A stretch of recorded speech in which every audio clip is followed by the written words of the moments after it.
Monsieur le Président, chers collègues, la métropole de Lyon mène depuis plusieurs années un travail conséquent pour associer la prise en compte du changement climatique et la place de la nature, de l'arbre, de l'eau sur son territoire. Elle travaille à la désimperméabilisation des espaces urbains et au stockage de l'eau de pluie dans les espaces verts. Elle restaure, avec ses partenaires, les cours d'eau, les berges, les mares et les zones humides. Ces derniers sont non seulement des espaces accueillants pour la flore et la faune, donc une vraie richesse en termes de maintien de la biodiversité et de la qualité paysagère de nos territoires, mais aussi de véritables éponges lors des fortes pluies ou des crues pour contrecarrer les coulées de boue qui peuvent avoir lieu dans ces circonstances, emportant avec elles des particules de terrain si ceux-ci sont nus, c'est-à-dire sans arbres, sans système racinaire. Ces coulées de boue viennent ensuite se déverser sur les voiries et dans les réseaux d'assainissement pluvial, provoquant des dégâts importants.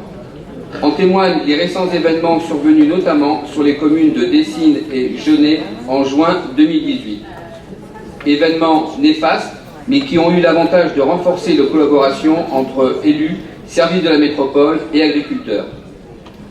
L'objectif est de maîtriser le ruissellement pluvial grâce au développement de tout un arsenal, comme par exemple le recours au semis direct, l'implantation de bandes enherbées, le maintien d'un couvert végétal sur les parcelles.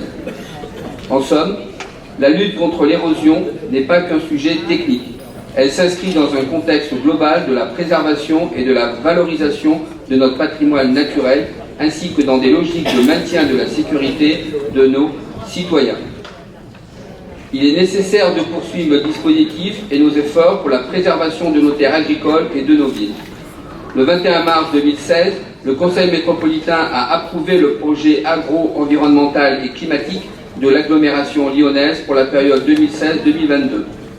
Le chemin parcouru depuis se traduit par les 90 hectares de surface qui ont été remis en herbe sur le territoire du projet depuis sa constitution. Ceci grâce notamment au dispositif de contractualisation, aux mesures agro-environnementales et climatiques qui ont été engagées. Il s'agit donc de poursuivre ce chemin en continuant d'impliquer les collectivités, la Chambre d'agriculture, les agriculteurs directement. Ainsi, notre intergroupe votera favorablement le rapport concernant le dispositif de lutte contre l'érosion et le soutien apporté aux agriculteurs touchés. Je vous remercie.